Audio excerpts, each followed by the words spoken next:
नमस्कार दादा. नमस्कार. मला तुमचं पूर्ण नाव, गाव, तालुका आणि जिल्हा सांगा. माझं नाव शांताराम पोपट भालेकर. हां तालुका जुन्नर, जिल्हा पुणे. हां गावाचं नाव बल्लाळवाडी. बल्लाळवाडी. बरोबर दादा, आज आपण आपल्या फरशीच्या प्लॉटमध्ये उभं आहे बरोबर. हो. तर साधारणतः ही तारेवरची फरशी बरोबर. तारे. तर किती दिवसाचा प्लॉट झालेला आहे दादा?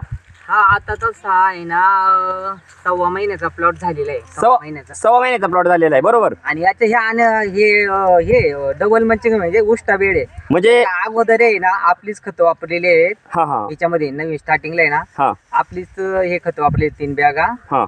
तिच्यावर पहिली फरशीच होती. म्हणजे याच्या आधी ह्या प्लॉटला हा जुना बेड आहे. म्हणजे याच्या आधी दुसरं पीक होतं याच्या आधी बरोबर. या बेडमध्ये फरशीच होती. म्हणजे याच्या आधी या बेडमध्ये फरशी होती आणि त्याच्यानंतर तुम्ही त्याच बेडवर डबल फरशी लावलेली आहे. आणि ह्या बेडमध्ये पहिली आपली ऑर्गॅनिक कार्बनयुक्त दाणेदार खत आहेत. हो. त्याच्यामध्ये गोदावरी, कृषी समृद्धी, सिलिकॉन, पीडीएम, पोटॅश या खताचा तुम्ही वापर केलेला आहे बरोबर.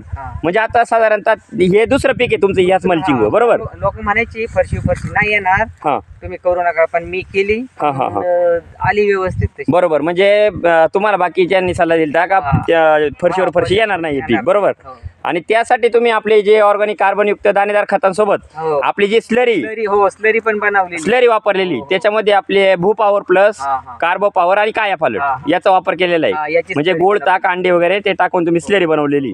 म्हणजे 8 ते 10 दिवस तुम्ही स्लरीचा वापर करताय बरोबर. वापरतो. आता हिला 2 वेळा सोडले. आता ह्या दुसऱ्या पाण्यावर ना परत स्लरी सोडायची. म्हणजे आता 8 दिवसाच्या अंतराने तुम्ही स्लरी सोडताय. म्हणजे 10-12 दिवसाच्या 10 ते 12 दिवसाच्या अंतराने.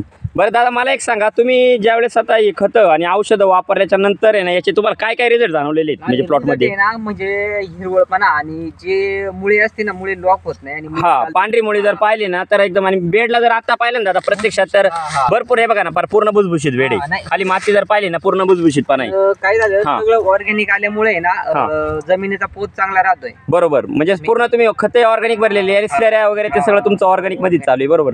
आता जर पाहिलं ना दादा, हा पूर्ण आहे ना असं म्हणजे टेम्परेचर भरपूर या ठिकाणी ना, पूर्ण असा डोंगराळ भागातला प्लॉट. आज जर झूम करून पाहिलं ना इकडे आसपासला भरपूर टेम्परेचर आहे. सेटिंग होय, हा काय सेटिंग चालू झालेली, सेटिंग होय तो काय बरोबर बरोबर. म्हणजे एवढ्या हिट मध्ये सुद्धा आहे ना तुमच्या फुलांचं कोणत्याही प्रकारे ना ड्रॉपिंग नाही. जर आता जर खाली पाहिलं ना झाडाच्या जवळजवळ खोडापासून तर पूर्ण झाडाच्या शेंड्यापर्यंत पूर्ण फुल सेटिंग चालू आहे. म्हणजे कुठल्याही प्रकारचा आहे त्याला आक्सा किंवा पानाला असा रोगराईचा प्रकार काही दिसत नाही. पूर्ण फ्रेश पत्ती. शिवाय हे आहे ना सेकंड बेड आहे. म्हणजे तुमचं फर्स्ट बेड नसून तुम्ही सेकंड पीक घेतलेले आहे त्याच बेडवर बरोबर. तर दादा साधारणतः तुम्ही किती दिवसापासून आपली ऑर्गॅनिक कार्बनयुक्त दाणेदार खत आणि औषध वापरताय? तरी 4-5 वर्ष झाले. 5 वर्षापासून प्रत्येक पिकासाठी तुम्ही? प्रत्येक पिका. याच्या आधी तुम्ही कोणकोणत्या पिकांसाठी यांचा वापर केला? आता सुद्धा टोमॅटोला वापरलेले खत. टोमॅटोला म्हणजे याच्या आधी तुम्ही टोमॅटोला, त्याच्यानंतर आधी कोबी होता बरोबर. कोबी, मिरचीला पण वापरलेले आपण. मिरचीसाठी पण तुम्ही या खतांचा आणि औषधांचा वापर केलेला आहे बरोबर. आपण ही जस्ट आता लागवड केली, याला पण वापरलेले आहे बरोबर. म्हणजे 5 वर्षापासून तुम्ही सलग प्रत्येक पिकासाठी आपली जे ऑर्गॅनिक कार्बनयुक्त दाणेदार खत आहे आणि जे ऑर्गॅनिक जे स्लरीचं औषध आहे त्याचा वापर करताय बरोबर. तर दादा ही खतं आणि औषधं वापरून तुम्ही समाधानी आहात? हो समाधानी आहे. काय रिझल्ट आहे ना ऑर्गॅनिक असल्यामुळे ना, काय त्याचा इफेक्ट होत नाही बरोबर. कारण एवढ्या टेम्परेचर मध्ये जर म्हणलं तर आहे ना, जे मुळीला आहे ना ब्लॉकेज होणं किंवा बाकीचा तो प्रकार काही दिसत नाही बरोबर. नाही. दादा तुम्ही आपली जी टेक्नॉलॉजी वापरून जे खत औषध वापरून समाधानी आहात? हो समाधानी. धन्यवाद दादा तुम्ही दिलेल्या माहितीबद्दल.